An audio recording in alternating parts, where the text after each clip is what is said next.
그날 아침 나는 평소처럼 은행 문을 열었다. 유리문을 통과하는 순간까지도 아무 일 없을 거라 생각했다. 통장에는 지난달 연금과 함께 평생 모은 적금이 그대로 들어있을 거라 믿었기 때문이다. 하지만 창구 직원이 고개를 갸웃하며 말했다. 어르신, 잔액이 영원인데요. 순간 귀를 의심했다. 아니, 내가 며칠 전까지만 해도 확인했는데 잘못 본 거 아니요?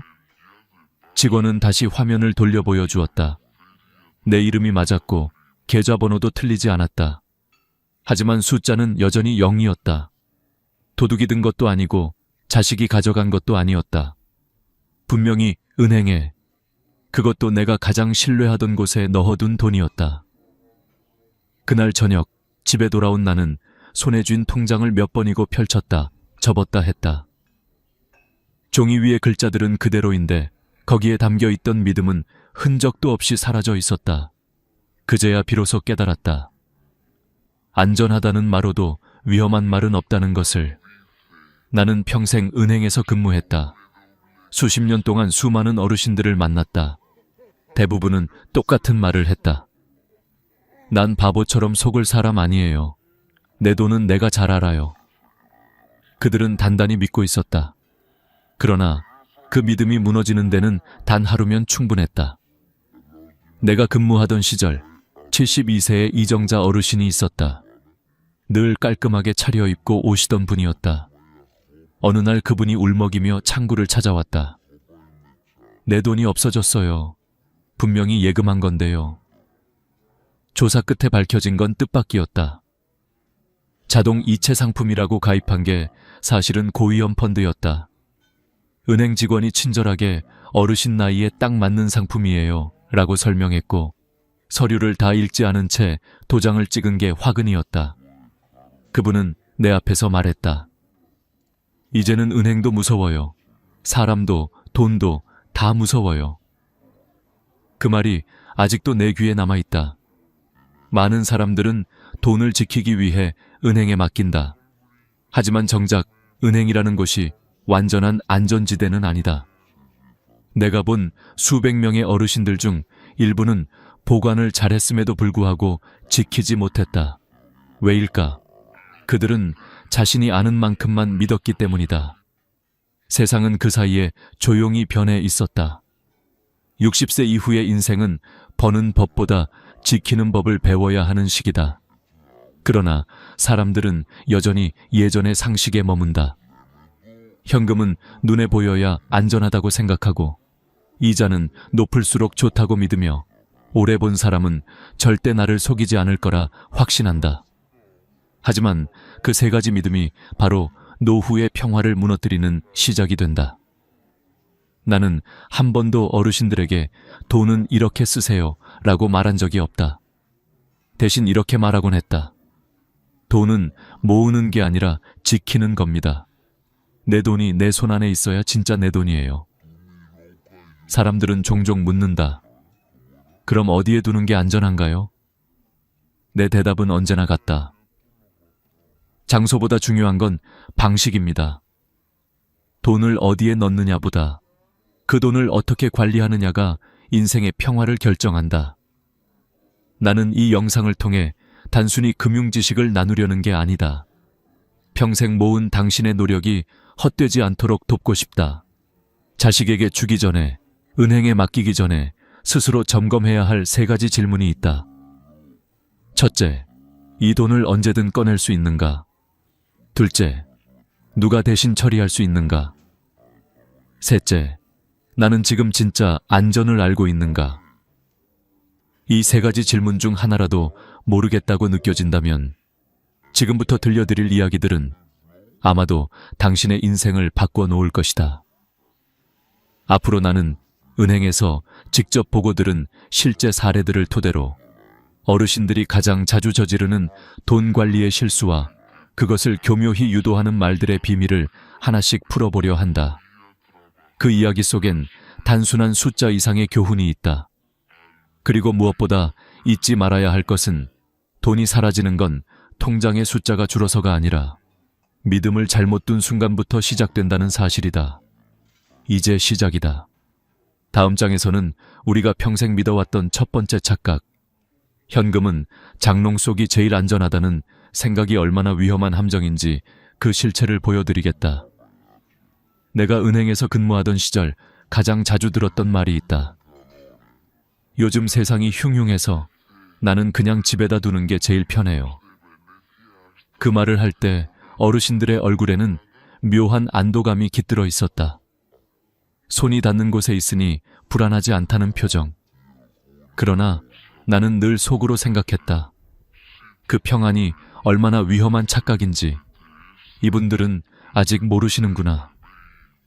서울 구로구의 78세 김옥분 어르신 이야기를 아직도 잊지 못한다. 그분은 평생 시장에서 장사하며 한 푼 두 푼 모은 돈을 혹시 모르니까라며 현금으로 집에 보관하셨다. 은행도 자식도 믿을 수 없다는 이유였다. 내 눈에 보여야 마음이 놓이지. 그렇게 말씀하시며 돈을 비닐에 싸고 수건으로 감싸서 장롱 속 깊숙이 넣어두셨다. 세월이 흘러 새해쯤 지난 어느 날 급히 손주 등록금을 내야 해서 돈을 꺼내셨다. 그리고 그 순간 비닐 속에서 새까맣게 변한 지폐를 보고 얼어붙었다. 습기에 젖어 서로 달라붙은 지폐들, 곰팡이가 핀 5만 원권, 글자가 희미하게 사라진 1,000원권들. 내 손으로 모은 돈이 썩었어요. 어르신은 울먹이며 그렇게 말했다. 은행에 가져가 보셨지만 절반 이상은 교환 불가 판정을 받았다.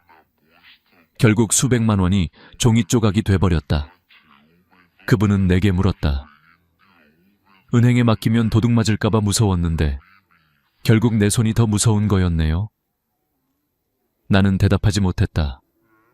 왜냐하면 그 질문 속에는 단순한 후회가 아니라 평생 쌓아온 신념이 무너지는 순간의 슬픔이 담겨 있었기 때문이다.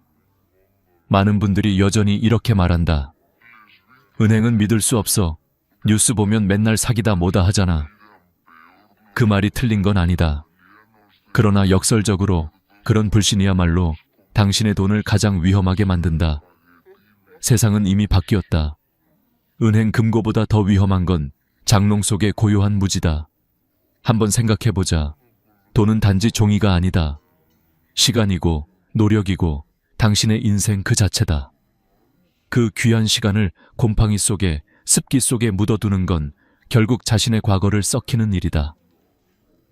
그럼에도 불구하고 많은 어르신들이 내 눈에 보여야 마음이 편하다는 이유로 집안에 돈을 둔다. 그러나 그 안도감은 통제, 일루션일 뿐이다. 즉, 통제하고 있다고 느끼지만 실제로는 아무런 대비책이 없는 상태다.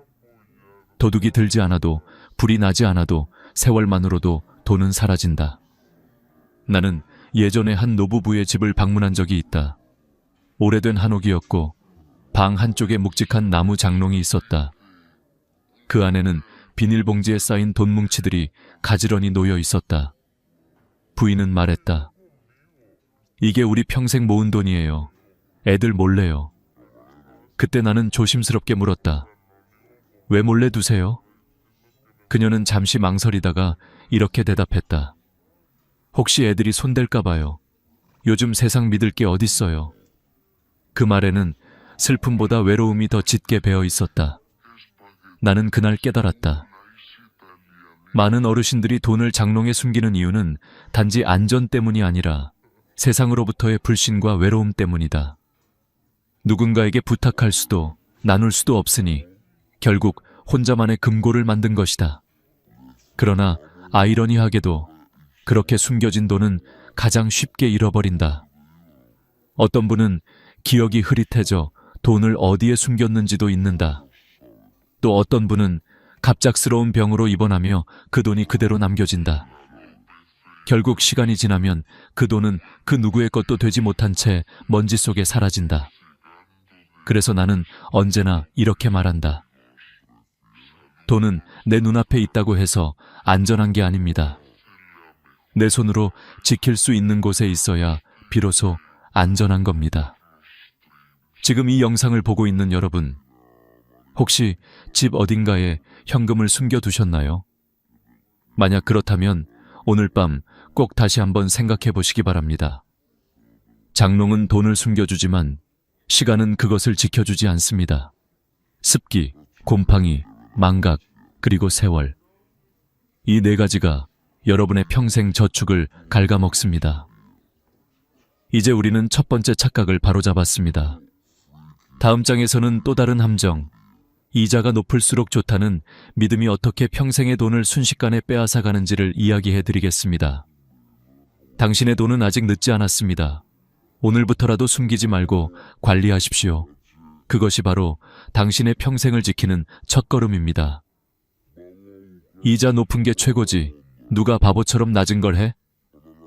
이 말은 은행 창구에서 수없이 들어온 문장이다. 그런데 나는 알고 있었다. 그 말이 결국 얼마나 많은 눈물을 불러오는지를 지금도 떠오른다. 은행 창구에 앉아있던 김정희 할머니의 손끝이 미세하게 떨리던 순간을. 그날도 평소처럼 단정한 한복 차림이었다. 할머니는 두꺼운 봉투를 꺼내며 말씀하셨다. 이거 전기금으로 넣어주세요. 이자 제일 높은 걸로요. 직원은 미소를 지으며 답했다. 네, 어르신. 지금 이 상품이 제일 높아요. 한꺼번에 넣으시면 이율이 훨씬 좋습니다. 할머니는 수십 년간 쌓아온 신뢰로 그 말을 믿었다. 은행 직원이 그렇게 말하는데 나쁜 게 있을 리 없지. 그날 그녀는 1억 원 전액을 한 통장에 예치했다. 그러나 2달 뒤 그녀의 표정은 완전히 달라져 있었다. 우리 딸이 큰 수술을 하게 됐어요. 돈 좀 찾아야 하는데. 하지만 직원은 난처한 표정으로 말했다. 어르신, 죄송하지만 중도 해지 수수료가 발생합니다. 그녀는 어리둥절했다. 수수료요? 그냥 내 돈 찾는데 왜요? 그제야 알게 되었다. 그 이율이 높은 예금은 장기 예치 상품이었고 중간에 찾으면 이자는 거의 사라지고 원금도 깎였다. 결국 수백만 원의 손해를 보고서야 할머니는 한숨을 내쉬었다. 그때 왜 한 통장에 다 넣었을까? 나는 옆에서 그 장면을 지켜보며 오래도록 말이 나오지 않았다. 그 순간 깨달았다. 이자는 높을수록 좋은 게 아니라 상황에 맞아야 좋은 것이다. 사람들은 높은 이율에 끌린다. 마치 세상에 놓인 유일한 사다리처럼 거기에 오르면 안정이 보장될 거라 믿는다. 하지만 나이 들어 가장 무서운 건 돈을 잃는 것이 아니라 돈을 당장 꺼낼 수 없게 되는 것이다. 당신의 돈이 아무리 많이 불어나도 필요한 순간 손댈 수 없다면 그것은 당신의 돈이 아니다. 나는 그 후 상담할 때마다 이렇게 말했다. 돈은 한 번에 넣는 게 아닙니다. 나눠서 넣으셔야 해요. 그리고 이렇게 3가지 원칙을 알려드렸다. 첫째, 3개월치 생활비는 자유-입출금 통장에 두세요. 이 돈은 병원비나 급한 용도로 언제든 꺼낼 수 있어야 합니다. 둘째, 비상자금은 중도 해지가 자유로운 통장에 따로 자녀의 갑작스러운 요청이나 예상치 못한 수술비 같은 경우를 대비해야 합니다. 셋째, 장기자금은 그때서야 고이율 예금에 이 돈은 손대지 않아도 되는 여유 자금일 때만 맡기세요. 이 단순한 3가지 원칙만 지켜도 김정희 할머니 같은 눈물을 흘리는 일은 막을 수 있습니다. 나는 이런 조언을 드릴 때마다 사람들의 반응을 지켜봤다. 처음엔 에이, 나야 괜찮겠지 하며 웃어 넘기던 분들이 몇 달 후 다시 찾아와 선생님 말이 맞았어요 라며 고개를 숙였다. 그제야 마음이 놓였다. 한 번은 이런 일도 있었다. 74세의 한 어르신은 평생 저축만 하며 살아오셨다. 이율이 낮으면 손해 아니냐고 하시며 2억 원을 전부 전기금에 넣으셨다. 그런데 갑자기 아내가 병원에 입원하게 되자 그 돈을 찾기 위해 서류를 들고 은행을 찾았다. 하지만 해지 수수료와 낮아진 이율로 손해를 보고 나서 하신 말씀이 내 가슴을 때렸다. 나는 평생 돈을 모으는 법만 배웠지 지키는 법은 배운 적이 없었어요. 그 말은 단순한 후회가 아니었다. 그건 세상에서 가장 늦게 배운 진실이었다. 여러분, 이자라는 건 단순한 숫자가 아닙니다. 그 안에는 시간과 유연성이 숨어 있습니다. 금리가 높을수록 묶이는 시간도 길고 선택의 자유는 줄어듭니다. 즉, 이자가 높다는 건 그만큼 내 돈이 잠겨 있다는 뜻입니다. 나이가 들수록 필요한 건 빠른 이율이 아니라 빠른 대응력입니다. 언제든 돈을 움직일 수 있어야 건강도, 마음도, 인생도 움직일 수 있습니다. 지금 여러분의 돈은 자유롭게 움직일 수 있나요? 아니면 단단히 묶여 있나요? 높은 이율에 끌려 자유를 잃는다면 그건 단순한 금융 실수가 아니라 삶의 주도권을 넘겨주는 일입니다. 오늘 당신의 선택이 내일의 평화를 결정합니다. 이제 다음 이야기를 통해 믿음이 얼마나 쉽게 배신으로 바뀔 수 있는지, 가장 가까운 사람에게 돈을 맡겼다가 모든 걸 잃은 한 어르신의 이야기를 들려드리겠습니다. 나는 아직도 그날의 통화 목소리를 기억한다. 선생님, 제가 정말 바보 같았어요. 그 사람이 날 그렇게 속일 줄은 몰랐어요.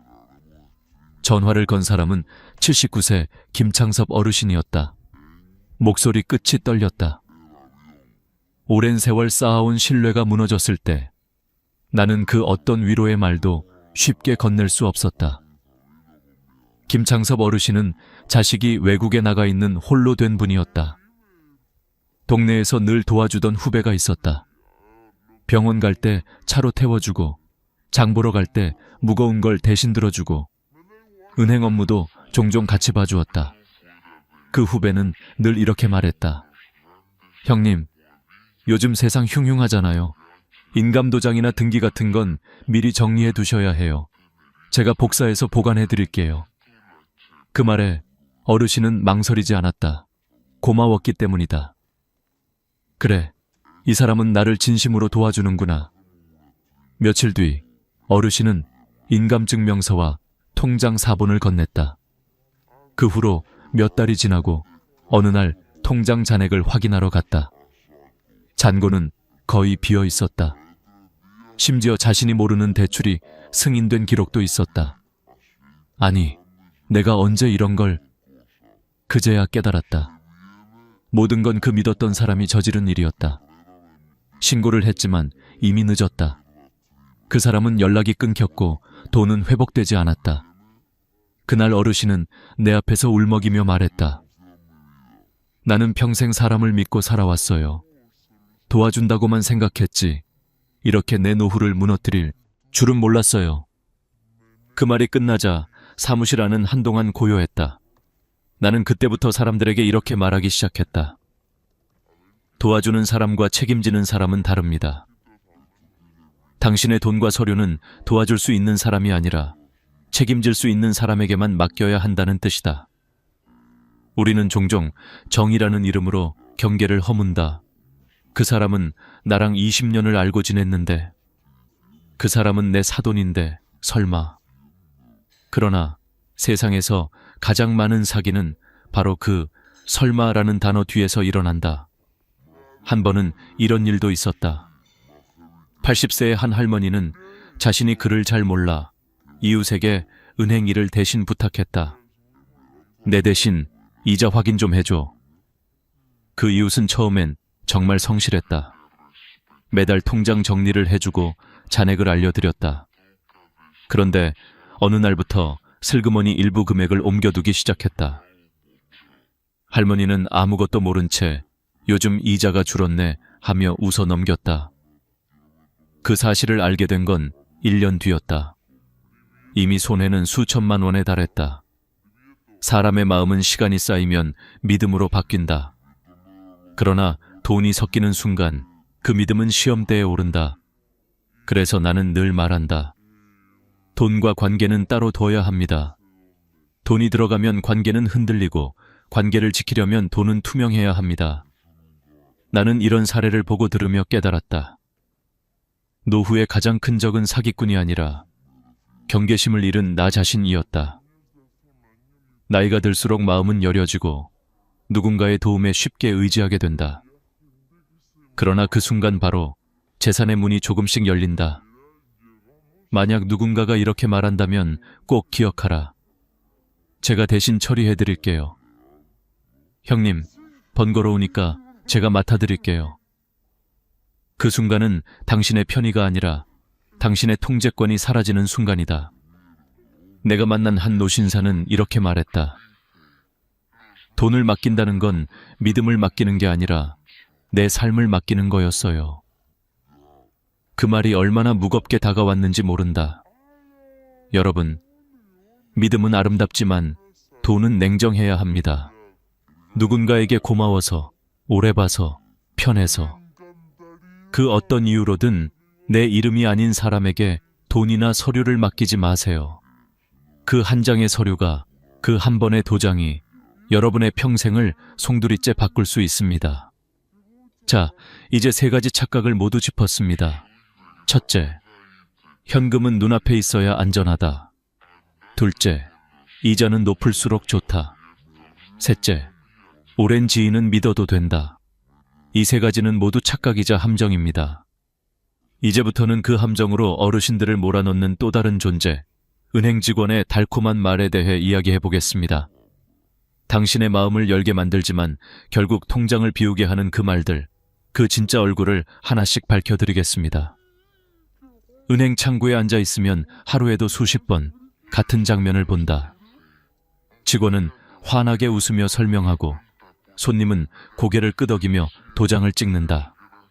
하지만 몇 달 뒤 그 미소는 사라지고 창구에는 분노와 후회의 얼굴만 남는다. 나는 그 사이의 간극을 누구보다 많이 지켜봐 왔다. 그 간극을 만드는 건 사기가 아니라 말 한마디였다. 오늘은 그 중에서도 절대 믿으면 안 되는 3가지 말에 대해 이야기하려 한다. 이 3가지 중 하나라도 들어본 적이 있다면 그 순간은 반드시 다시 생각해야 한다. 첫 번째 말, 어르신 연세에 딱 맞는 상품이에요. 이 말은 언제나 부드럽게 들린다. 마치 나를 위해 준비된 특별한 선물처럼 느껴진다. 그러나 그 문장 속엔 함정이 숨어 있다. 연세에 맞는 상품이라며 권유하는 순간, 실제로는 복잡한 투자형 상품일 가능성이 높기 때문이다. 내가 기억하는 68세 박영숙 어르신의 사례가 있다. 그분은 고운 치마 저고리를 입고 지팡이를 짚으며 천천히 은행에 들어오셨다. 그날 그녀는 4천만 원을 예금하려 했다. 직원은 미소를 지으며 말했다. 요즘 어르신 같은 분들께 딱 맞는 상품이 있어요. 이율도 높고 요즘 인기 많습니다. 그녀는 내 나이에 맞는 상품이라니 믿어도 되겠지 라고 생각하며 서류를 자세히 읽지 않은 채 도장을 찍었다. 몇 달 뒤 급히 돈이 필요해 은행에 갔을 때 들은 말은 충격적이었다. 어르신, 이건 예금이 아니라 펀드입니다. 중도 해지 시 원금 손실이 발생하고 수익률은 시장 상황에 따라 변동된다는 설명. 그제야 박 어르신은 깨달았다. 그녀가 가입한 건 안전한 예금이 아니라 고위험 투자 상품이었다는 것을. 그날 그녀는 조용히 말했다. 나는 그저 예금한다고 생각했어요. 도대체 언제 이렇게 어려운 세상이 된 걸까요? 여러분, 당신 나이에 딱 맞는 상품이라는 말은 결코 위로가 아닙니다. 그건 판매를 위한 포장일 가능성이 높습니다. 은행 직원의 말이 아니라 계약서의 글자를 믿어야 합니다. 두 번째 말, 오늘 안 하면 손해예요. 금리 떨어집니다. 이건 거의 모든 지점에서 월말마다 들을 수 있는 마법의 주문이다. 사람의 마음을 급하게 만드는 가장 효과적인 말이기 때문이다. 경기도 고양시에 사는 69세 최인숙 어르신이 그 말을 들었다. 그녀는 퇴직금을 잠시 맡길 생각으로 은행에 갔다. 그때 직원이 조용히 말했다. 지금 금리 높은 상품이 있는데요. 오늘까지예요. 내일부터 조건이 바뀝니다. 이건 특별히 어르신께만 드리는 기회예요. 그 말을 듣자 마음이 급해졌다. 오늘 안 하면 손해라니, 기회를 놓치면 안 되겠지.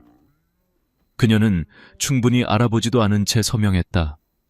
하지만 그것은 단순한 예금이 아니었다.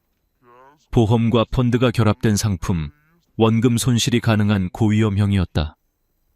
3개월 후 통장 잔액을 확인하고 그녀는 멍하니 말했다. 내가 왜 이렇게 서둘렀는지 모르겠어요.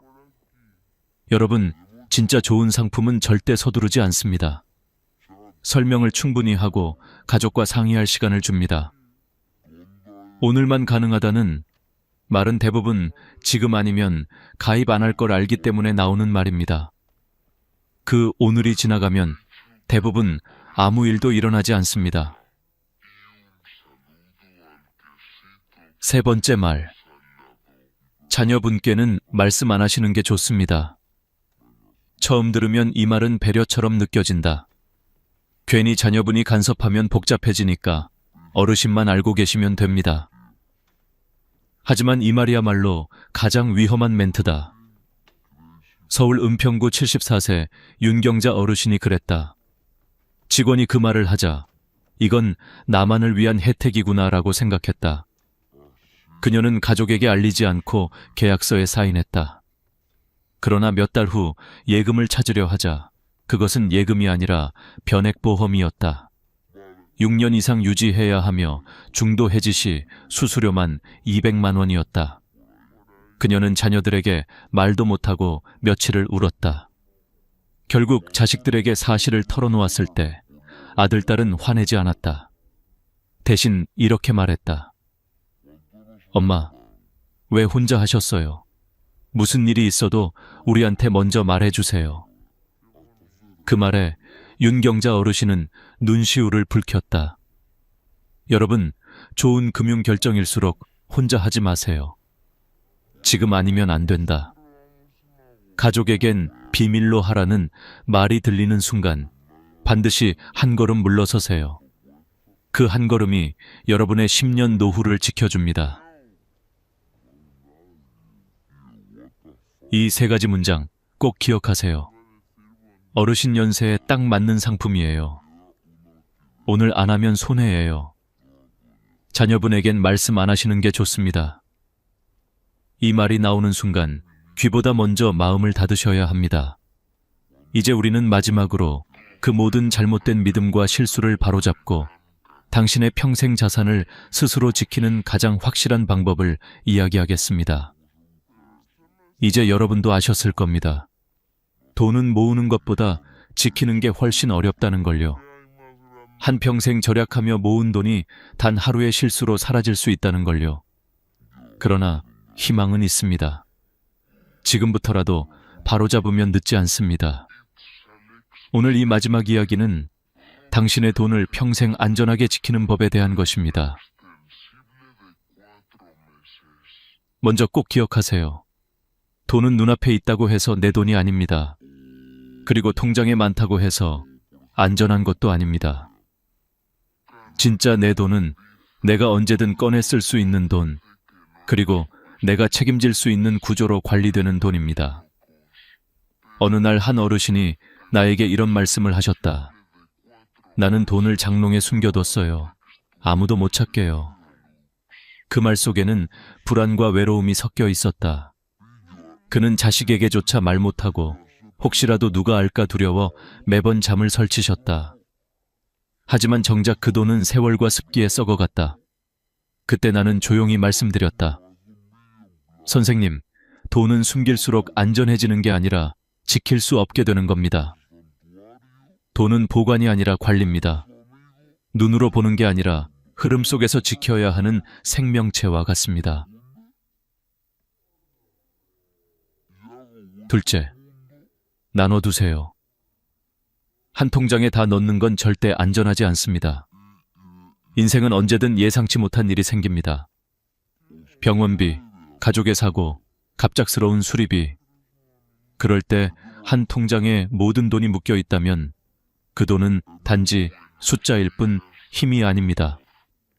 나눠야 합니다.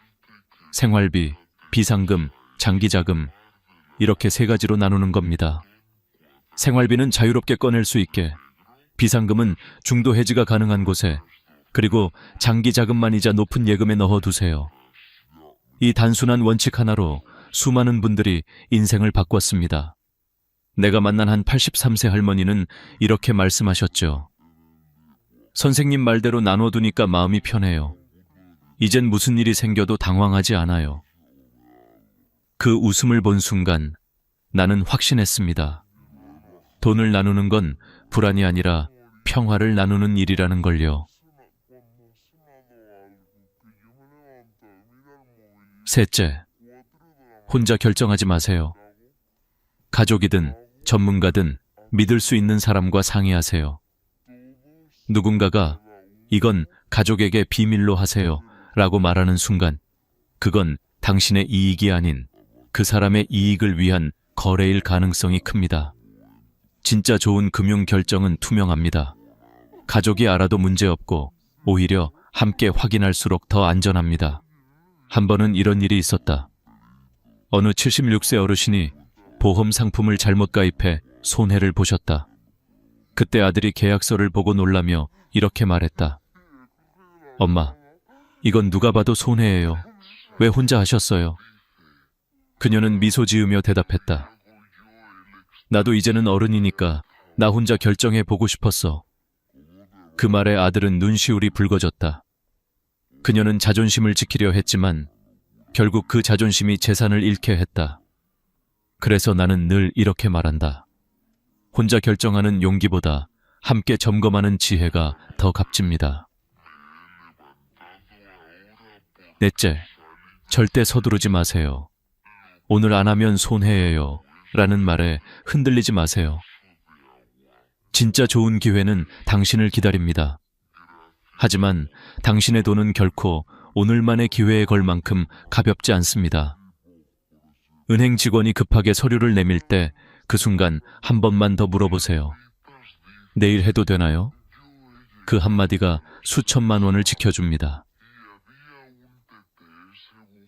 다섯째, 모르는 서류는 절대 도장 찍지 마세요. 노후를 지켜주는 건 도장 하나의 신중함입니다. 직원이 아무리 친절하게 설명해도 이해되지 않는다면 반드시 가져가세요. 집에서 천천히 읽어보고 가족에게 보여주세요. 서류의 글자는 작지만 그 안의 약속은 평생을 바꿉니다. 이제 마지막으로 드리고 싶은 말이 있습니다. 돈은 모은 사람이 잘한 게 아니라 끝까지 지켜낸 사람이 진짜 현명한 사람입니다. 그 한 번의 선택, 그 한 번의 신중함이 당신의 10년 노후를 바꿉니다. 당신의 돈은 당신의 삶이고 당신의 시간이며 당신의 자유입니다.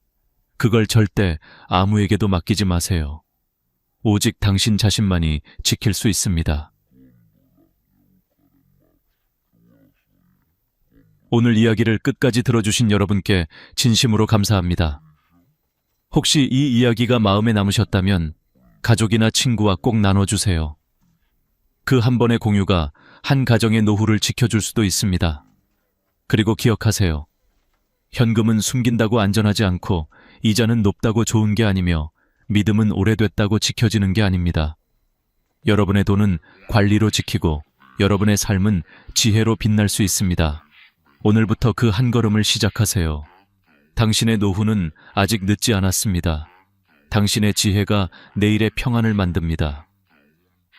다음 영상에서는 여러분의 자산을 더욱 안전하게 지키는 사기 예방과 상속 관리법을 다룰 예정입니다.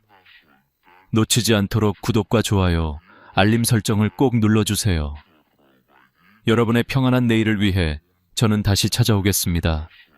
건강하고 지혜로운 하루 보내세요. 감사합니다. 나는 늘 그렇게 말했다. 야, 얼마나 산다고 술을 끊어. 난 그래도 매일 저녁 한 잔은 해야 잠이 와. 그 말은 오랫동안 내 하루의 습관이자 변명이었다. 저녁 식탁 위 반찬 옆에 놓인 소주 한 잔은 마치 오랜 친구 같았다. 그 한 모금의 따뜻함이 내 고된 하루를 위로해주는 것 같았으니까. 그런데 어느 날이었다. 평소처럼 식사 후 반주를 들이켜고 잠자리에 들었는데 새벽에 심장이 두근거리며 숨이 가빠졌다. 머리가 맑지 않았고 눈을 뜨자마자 입안이 바짝 말라 있었다. 그날 나는 처음으로 이 한 잔이 정말 약일까 아니면 독일까 라는 생각을 했다. 세월은 조용히 우리 몸을 바꿔놓는다. 젊을 땐 아무렇지 않던 일들이 나이가 들면 전혀 다르게 다가온다. 예전엔 친구들과 밤새 소주 2병을 나눠 마시고도 다음날 새벽에 산책을 나갔는데 이제는 반주 한 잔에도 얼굴이 붉어지고 아침이면 머리가 띵하다. 나는 처음엔 그것이 단순히 나이 탓이라 생각했다. 하지만 병원에서 건강검진을 받은 후 의사 선생님의 한마디가 내 마음에 남았다. 이제 가니 예전만큼 해독을 잘 못해요. 수분도 줄고 알코올이 훨씬 진하게 돌죠. 그 말이 머릿속을 맴돌았다. 내 몸속에 물탱크가 줄었다는 사실. 즉, 같은 양의 술이라도 피 속의 농도는 더 높아진다는 뜻이었다. 젊을 때는 물이 많아 잉크 한 방울이 희석되었지만 지금은 작은 방울 하나에도 온몸이 물든다는 거다. 그날 이후 나는 술잔을 들 때마다 마음 한구석이 불안했다. 이 한 잔이 나를 위로할까 아니면 나를 상하게 할까? 하지만 이상하게도 그 질문은 나를 더 자주 술상 앞으로 이끌었다. 외로웠던 탓일까? 아니면 나 스스로를 위로할 방법이 그것뿐이었을까? 한 번은 아내가 조용히 말했다. 여보, 요즘 당신 얼굴이 자주 붉어지고 자꾸 피곤하다고 하지 않아요? 나는 웃으며 대답했다. 괜찮아, 딱 한 잔이야. 그 말은 마치 주문 같았다. 한 잔쯤은 괜찮다. 하지만 그 한 잔은 어느새 매일의 습관이 되어 있었다.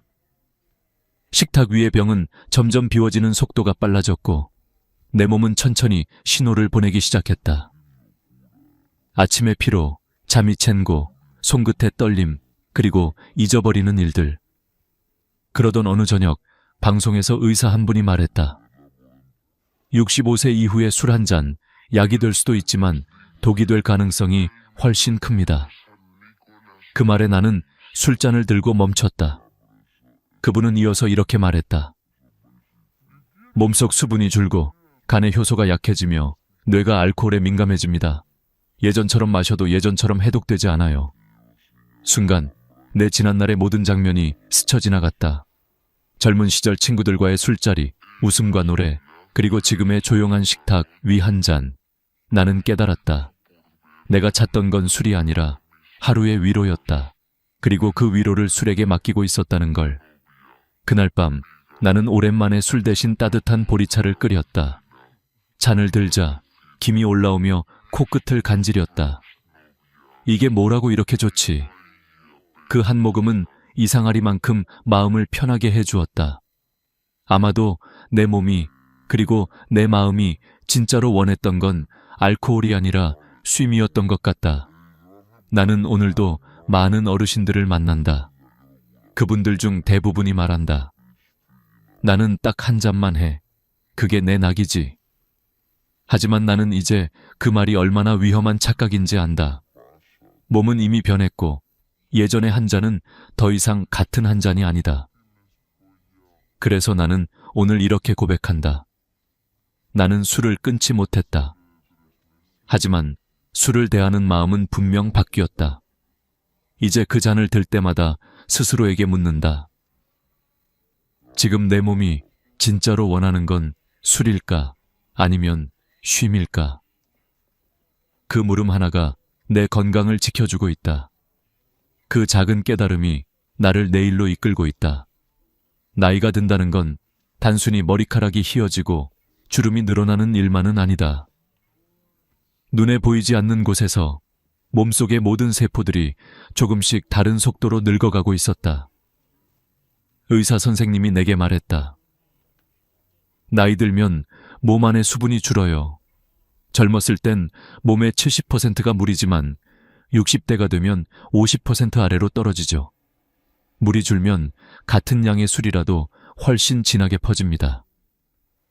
그 말을 듣는 순간 나는 예전의 내 모습을 떠올렸다. 젊은 시절 친구들과 밤새 웃고 떠들던 술자리. 그땐 아무리 마셔도 다음날 새벽엔 산책을 나가고 아침밥도 거르지 않았다. 그런데 지금은 반주 한 잔만 마셔도 밤새 속이 불편하고 새벽에 깨면 입이 마르고 머리가 무겁다. 이건 단순히 체력이 떨어진 게 아니었다. 몸 자체가 달라진 것이다. 수분이 줄어든다는 건 알코올이 피 속에서 희석되지 않고 그대로 순환한다는 뜻이었다. 그건 마치 작은 어항 속에 잉크 한 방울을 떨어뜨리는 것과 같았다. 물이 적으니 색이 더 짙고 냄새도 오래간다. 내 몸이 바로 그런 상태였다. 게다가 나이 들수록 지방의 비율은 늘어난다. 지방은 알코올을 분해하지 못한다. 그래서 술이 몸 안에 머무는 시간이 길어진다. 나는 어느 날 술을 마신 뒤 다음 날 오후가 되어도 여전히 머리가 맑지 않다는 걸 느꼈다. 이상하다. 예전엔 하루 자면 다 깼는데 그건 간의 문제였다. 간은 우리 몸의 해독 공장이다. 젊을 땐 이 공장이 밤낮 없이 돌아가지만 나이 들면 기계의 회전 속도가 느려진다. 알코올 탈수소 효소, 아세트알데히드 탈수소 효소 같은 효소들이 제 역할을 다하지 못한다. 그 결과 술은 더 오래 남고 숙취는 더 길어지고 다음날의 컨디션은 회복되지 않는다. 한 번은 병원에서 혈액 검사를 받았을 때였다. 의사는 내간 수치를 가리키며 조용히 말했다. 지금 이대로라면 큰 병은 아니지만 반복되면 간 기능 저하가 빨리 올 수 있습니다. 나는 그 말을 듣고도 며칠은 그냥 넘겼다. 그러나 이후 점점 몸이 피곤해지고 손끝이 떨리고 잠도 깊이 들지 않았다. 술은 단지 간만 괴롭히는 게 아니었다. 뇌도 신경도 달라지고 있었다. 나이가 들면 뇌는 알코올에 훨씬 민감해진다. 젊었을 땐 조금 마셔도 균형 감각을 금방 회복했지만 지금은 한두 잔만 마셔도 걸음이 흔들리고 말이 느려진다. 심지어 어떤 날은 계단을 오르다 발을 헛디뎌 넘어질 뻔했다. 그때 깨달았다. 이건 단순히 취기가 아니라 뇌가 신호를 보내는 거구나. 의사는 내게 말했다. 노년기에는 낙상사고가 가장 위험합니다. 넘어져서 다치면 뼈가 잘 붙지 않고 회복도 오래 걸리죠. 그 말이 머리에 남았다. 술이 단지 기분의 문제가 아니라 생존의 문제가 될 수도 있다는 사실을. 게다가 여성들은 더 조심해야 한다고 했다. 남성보다 체내 수분이 적고 알코올 분해 효소가 적어서 같은 양을 마셔도 훨씬 빨리 취하고 오래 남는다. 나는 내 아내를 떠올렸다. 여보, 당신은 술 거의 안 마시잖아? 그래도 가끔 와인 반잔 마시면 얼굴이 확 달아올라. 그땐 몰랐다. 그것이 바로 몸의 변화라는 걸. 세월은 우리의 몸을 조용히, 그러나 분명히 바꿔놓는다. 그리고 그 변화는 한 잔의 술을 통해 가장 먼저 드러난다. 나는 이제야 알았다. 나이가 든다는 건 예전의 나와 이별하는 일이다. 젊은 날의 주량, 젊은 날의 회복력, 젊은 날의 간. 그 모든 것들은 이제 추억이 되었다. 하지만 그걸 인정하는 데에는 시간이 걸렸다. 술은 단지 습관이 아니라 기억과 위로가 섞인 감정이었기 때문이다. 그러나 내 몸은 더 이상 그 감정을 받아줄 만큼 강하지 않았다. 이제 나는 술잔을 들 때마다 그 말을 떠올린다. 몸이 변하면 술도 변한다. 그 단순한 진실 하나가 내 삶의 방향을 바꿔놓았다. 우리는 늘 이렇게 말한다. 한 잔쯤은 괜찮잖아. 하루 피로를 풀어주고 혈액순환에도 좋다던데. 그 말은 마치 마법 주문처럼 위로가 되지만 사실은 우리 몸의 경고음을 덮어버리는 가장 위험한 착각이었다. 내 친구 정수형도 그랬다. 젊었을 땐 회사 회식 자리마다 빠지지 않고 술을 즐겼다. 퇴직 후에는 매일 저녁 식탁에서 소주 한 잔을 습관처럼 들이켰다. 이게 내 하루의 낙이야. 의사들도 하루 한 잔은 괜찮다고 하잖아. 그 말에 다들 웃었지만 몇 달 뒤 형은 병원 침대에 누워 있었다. 간 수치가 급격히 올라가고 혈압이 높아져 있었다. 그때야 그는 말했다. 나는 딱 한 잔만 했는데 그 한 잔이 이렇게 무서울 줄 몰랐어. 문제는 한 잔의 기준이 사람마다 다르다는 거다. 의학에서 말하는 표준 한 잔은 순수 알코올 약 12G149 정도다. 맥주로는 355ml 캔 하나, 와인으로는 150ml, 소주로는 1잔 반 정도에 불과하다. 그런데 우리는 흔히 그것을 한 병의 반 혹은 컵 하나로 착각한다. 게다가 매일 마시는 습관은 아무리 적은 양이라도 간과 뇌에 꾸준히 부담을 준다. 미국 국립알코올연구소 NIAA는 65세 이상 어르신에게 이렇게 권고한다. 하루 한 잔 이하, 일주일에 7잔을 넘기지 말 것. 그러나 실제 조사에서는 한국 노년층의 40% 이상이 이 기준을 훨씬 넘겨 마신다고 한다. 문제는 나는 괜찮다는 자기 확신이다. 그 확신이 몸을 망치는 가장 빠른 길이다. 일본의 한 장수 지역 연구에서도 흥미로운 결과가 나왔다. 술을 아주 가볍게 일주일에 한두 번 정도 마시는 사람과 전혀 마시지 않는 사람 사이에는 건강 차이가 거의 없었다. 오히려 매일 소량씩 마시는 사람들의 뇌 위축률이 더 높았다고 한다. 즉, 조금씩 자주가 가장 위험하다는 뜻이다. 그런데 사람들은 여전히 믿는다. 술은 혈액순환에 좋아. 하루 한 잔은 심장병 예방에 도움된다더라. 물론 일부 연구는 아주 소량의 알코올이 HDL, 즉 좋은 콜레스테롤을 높인다고 보고했다. 하지만 그 연구의 대상은 대부분 40대 50대, 질병이 없는 중년 남성들이었다. 65세 이상 노년층에는 전혀 같은 기준이 적용되지 않는다. 나이 들면 간의 알코올 분해 속도는 절반으로 떨어지고 혈관은 이미 탄력을 잃는다. 그 상태에서 마시는 술은 약이 아니라 불씨다. 조금씩 쌓인 불씨가 어느 날 몸 안에서 불을 낸다. 그 불은 조용하지만 치명적이다. 고혈압, 당뇨, 심근증, 뇌졸중, 그리고 치매, 모두 이 불씨에서 비롯될 수 있다. 나는 어느 날 병원 대기실에서 한 노부부를 보았다. 아내는 남편의 손을 꼭 잡고 있었다. 의사는 조용히 말했다. 이젠 술을 완전히 끊으셔야 합니다. 간이 많이 손상됐어요. 남편은 고개를 숙였다. 근데 나는 하루 한 잔밖에 안 했는데요. 그 목소리엔 억울함보다 슬픔이 묻어 있었다. 그 한 잔이 문제였다. 매일의 한 잔이 결국 그의 간을 무너뜨린 것이다. 술은 교묘하다. 처음엔 마음을 녹이고 나중엔 몸을 녹인다. 처음엔 기분을 좋게 하지만 결국엔 기억을 지운다. 그리고 우리는 늦게야 깨닫는다. 괜찮다고 믿었던 그 한 잔이 내 삶을 갉아먹고 있었구나. 나는 이제 사람들에게 말한다. 술이 약이 되려면 약처럼 드셔야 합니다. 즉, 필요할 때 잠시가 아니라면 그건 약이 아니라 독입니다. 한 번은 후배가 내게 물었다. 선배, 그럼 완전히 끊어야 합니까? 나는 잠시 생각하다가 이렇게 대답했다. 끊는 게 아니라 다시 배워야 해. 술을 마시는 게 아니라 술을 다루는 법을. 그날 이후 나는 술을 마시기 전 늘 이 말을 되뇌었다.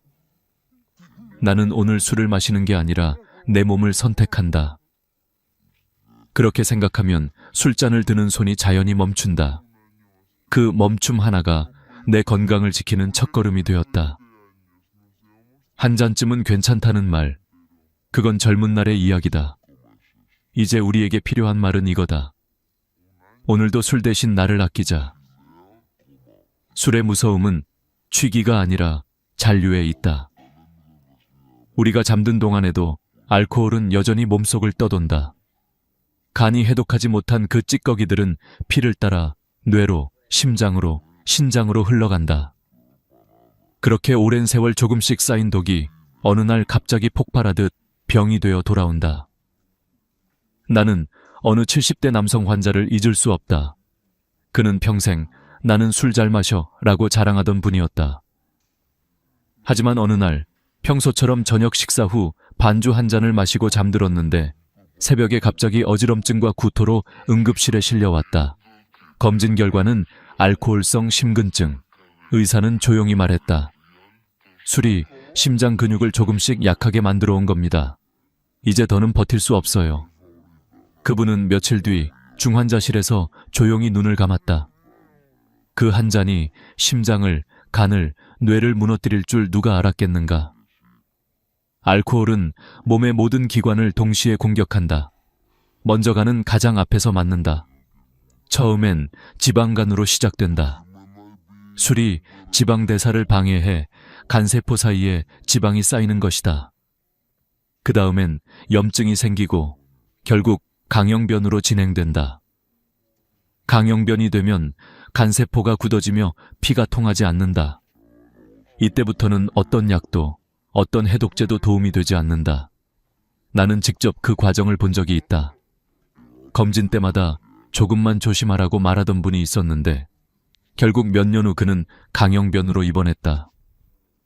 의사님, 저는 하루에 소주 한 잔밖에 안 마셨습니다. 그 한 잔이 문제였다. 간에게는 그게 매일의 독약이었으니까. 간만이 아니다. 알코올은 혈관도 망가뜨린다. 술을 마시면 일시적으로 혈관이 확장되고 우리는 그것을 혈액순환이 좋아진다고 착각한다. 하지만 그건 잠깐뿐이다. 반복되면 혈관벽이 약해지고 염증이 생긴다. 결국 고혈압과 뇌졸중의 위험이 커진다. 실제로 서울대병원 연구팀이 발표한 논문에 따르면 65세 이상에서 매일 한 잔 이상 음주하는 사람은 그렇지 않은 사람보다 뇌졸중 발생률이 1.8배 높았다. 특히 여성이 그 위험이 더 컸다. 이유는 간단했다. 여성은 남성보다 알코올 분해 효소가 적기 때문이다. 같은 양을 마셔도 더 오래, 더 깊게 남는다. 그리고 술은 뇌의 기억을 지운다. 나는 가끔 그런 경험을 했다. 술을 마신 다음 날 아침, 전날의 대화나 행동이 어렴풋이 기억나지 않는 것. 그건 단순한 필름 끊김이 아니었다. 그건 내 뇌의 신경세포들이 실제로 손상되고 있다는 신호였다. 노년기에 알코올은 기억력뿐 아니라 판단력, 균형 감각까지 빼앗는다. 술을 마신 다음 날 아침, 잠깐 어지러워 발을 헛디뎌 넘어지는 것. 그건 단순한 부주의가 아니다. 뇌의 신호 전달이 느려졌기 때문이다. 낙상으로 골절이 생기면 그 후유증이 평생을 따라온다. 특히 엉덩이뼈 골절은 노년기에 생명을 위협할 수도 있다. 그리고 또 한 가지, 많은 어르신들이 간과하는 문제, 약물과의 충돌. 혈압약, 당뇨약, 수면제, 진통제. 이 약들과 술이 만나면 약의 효과가 예측할 수 없을 만큼 강해지거나 반대로 사라지기도 한다. 예를 들어 혈압약을 먹고 술을 마시면 혈압이 갑자기 뚝 떨어질 수 있고 혈당약과 함께 마시면 저혈당 쇼크를 일으킬 수도 있다. 수면제와 술을 같이 먹으면 호흡이 느려져 그대로 잠든 채 깨어나지 못할 수도 있다. 나는 실제로 그런 환자를 본 적이 있다. 의사님, 그냥 잠이 안 와서 소주 반 잔만 마셨어요. 그 반잔이 그의 마지막 밤이 되었다. 우리가 흔히 말하는 한 잔의 여유. 그건 사실 우리 몸엔 한 잔의 위험이다. 젊을 땐 버텨내던 몸이지만 이제는 작은 자극 하나에도 흔들리고 상처 입는다. 술은 사람을 속인다. 그 따뜻한 느낌으로, 그 달콤한 기분으로 우리를 안심시킨다. 하지만 그 속에는 조용한 파괴가 숨어 있다. 우리가 눈치채지 못할 뿐이다.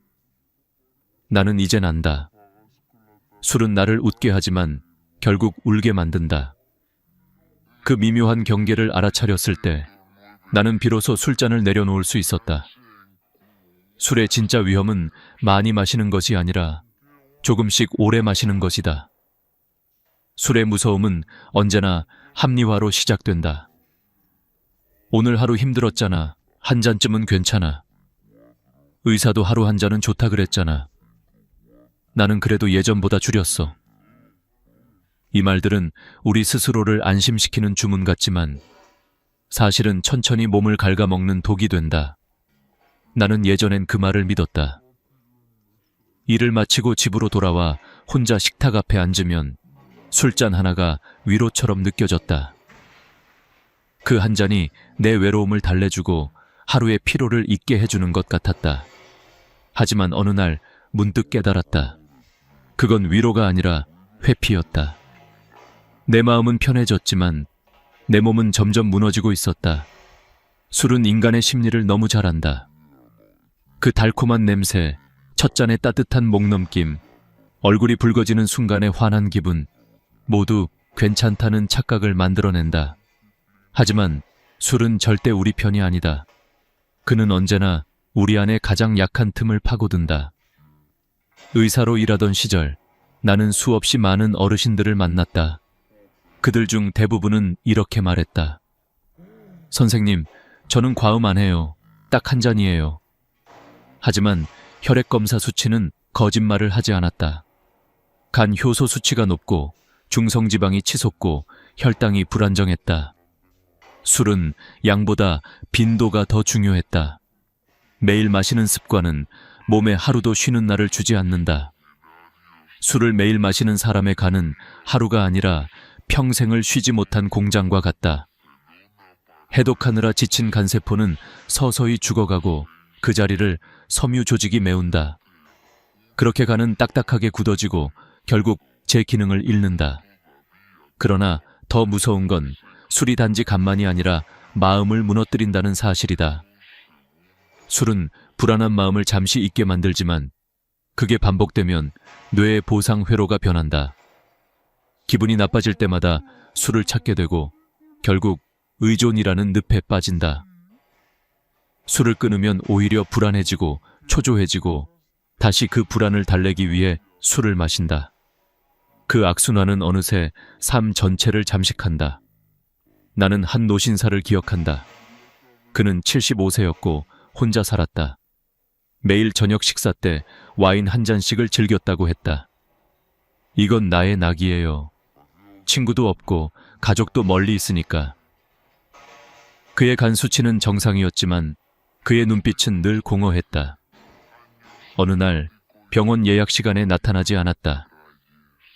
이웃이 찾아가 보니 그는 의자에 앉은 채 조용히 세상을 떠나 있었다.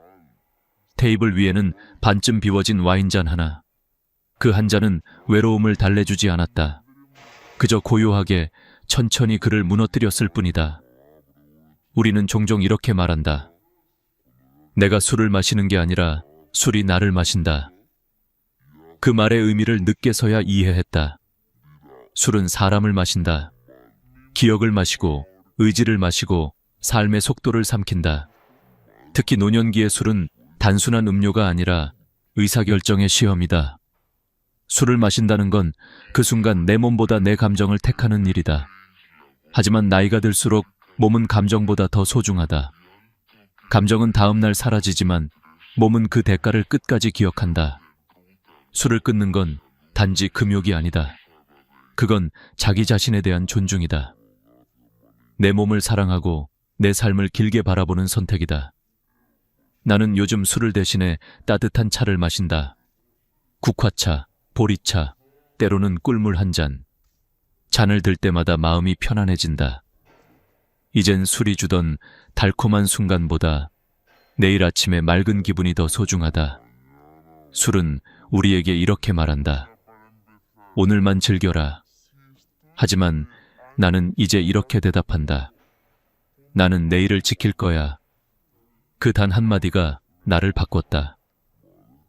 그날 이후 나는 술보다 삶에 취하기 시작했다.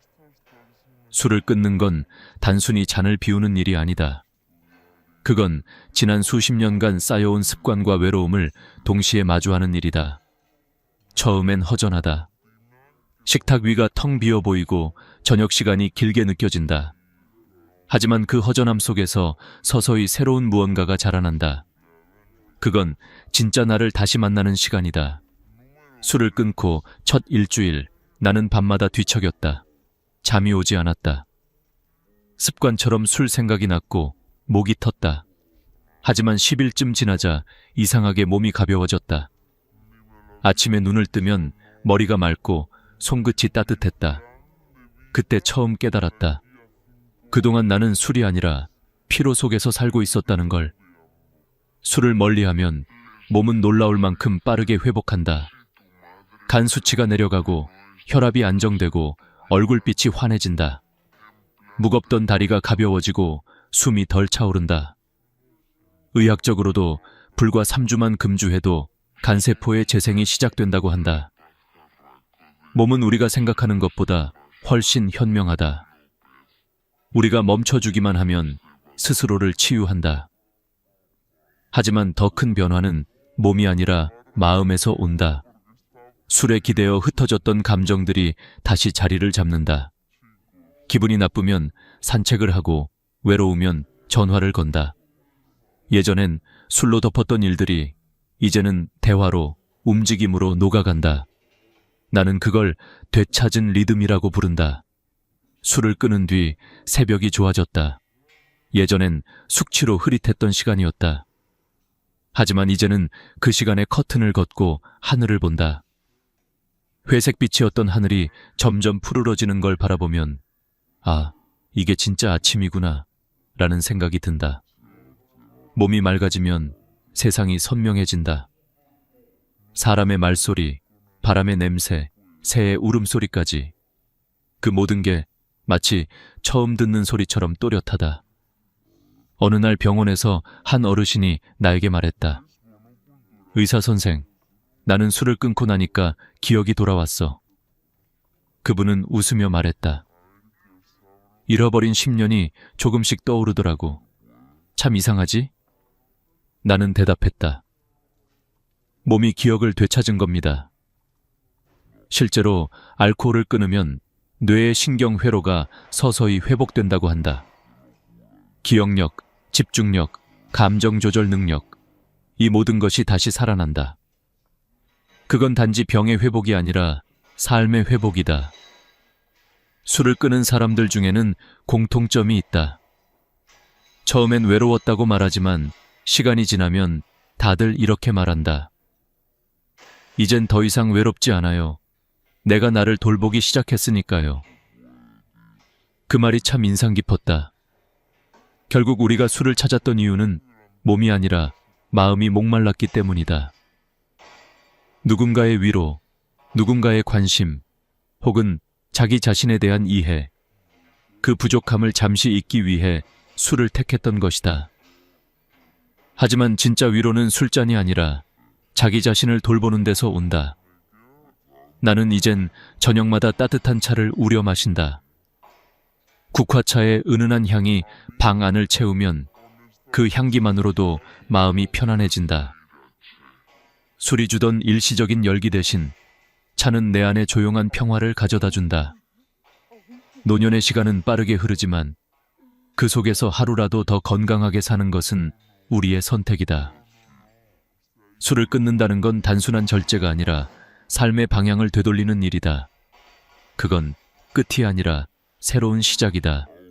이제 저녁 식탁 앞에 앉을 때마다 스스로에게 묻는다. 오늘 내 몸이 진짜 원하는 건 무엇일까? 그 대답은 늘 같다. 평화, 그리고 내일 아침의 맑은 미소. 그 미소 하나면 충분하다.